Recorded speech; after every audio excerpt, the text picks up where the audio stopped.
માલીડા ગામમાં ઊભો છું। કિરીટ પટેલે લોકશાહી ઉપર કાળી ટીલી કલંક લગાવવાનું કામ કર્યું છે। કિરીટ પટેલે ગુંડાગીર્દી કરીને ચૂંટણી પ્રક્રિયા ઉપર અને ખાસ કરીને જૂનાગઢ જિલ્લામાં એમાંય વિસાવદર વિધાનસભામાં કલંક લગાવવાનું કામ કર્યું છે।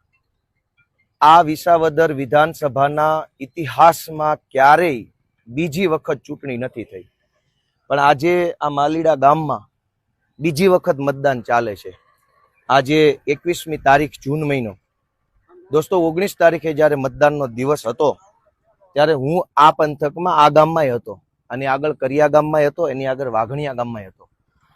કિરીટ પટેલ પોતે ગુંડાઓની જેમ અને એની હારે બીજા 10, 15, 20 જેટલા ગુંડાઓ કાળા સ્કોર્પિયો લઈ સૌથી પહેલા વાઘણિયા ગામમાં બોગસ મતદાન કિરીટ પટેલે પોતે કર્યું। ગુંડાઓની જેમ મારામારી કરી, પ્રિસાઇડિંગ અધિકારને માર માર્યો, બોગસ મતદાન કર્યું।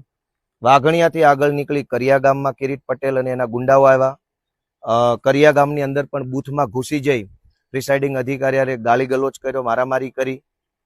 ત્યાંથી આગળ નીકળી અને આ માલીડા ગામમાં આવ્યા, અને હું 19 તારીખે પાછળ જ હતો।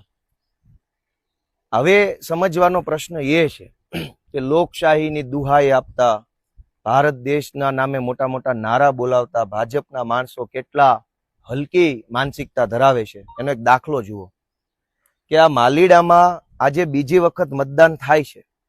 ભારતના ચૂંટણી પંચે એવું સ્વીકાર્યું કે અહીંયા 19 તારીખે બૂથ કેપ્ચરિંગ થયું, એટલે કે બૂથમાં 50 ગુંડા ઘૂસી ગયા, 50 ગુંડાઓએ નકલી મત નાખ્યા, અને એના કારણે આખી મતદાન પ્રક્રિયા ડિસ્ટર્બ થઈ, માટે અહીંયા બીજી વખત મતદાન કરવું પડશે, આવું ભારતના ચૂંટણી પંચે કીધું।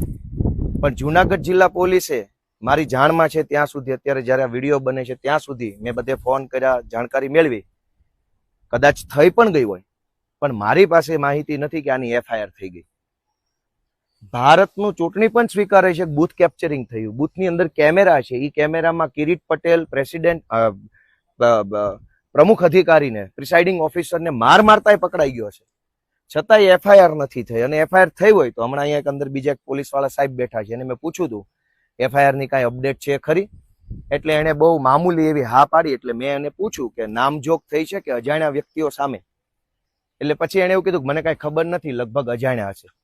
એટલે બે વાત છે, એક તો FIR થઈ છે કે નહીં એની કોઈ અપડેટ કોઈની પાસે નથી, થઈ પણ ગઈ હોય તો 100% મને ગળાઉધી વિશ્વાસ છે કે જે આ ગુંડાઓનું ટોળુંનું નેતૃત્વ કરતો હતો કિરીટ પટેલ, એનું નામ નહીં હોય FIR માં। બીજી વખત મતદાન થાય છે, પણ આ 48 કલાક થઈ હોવા છતાં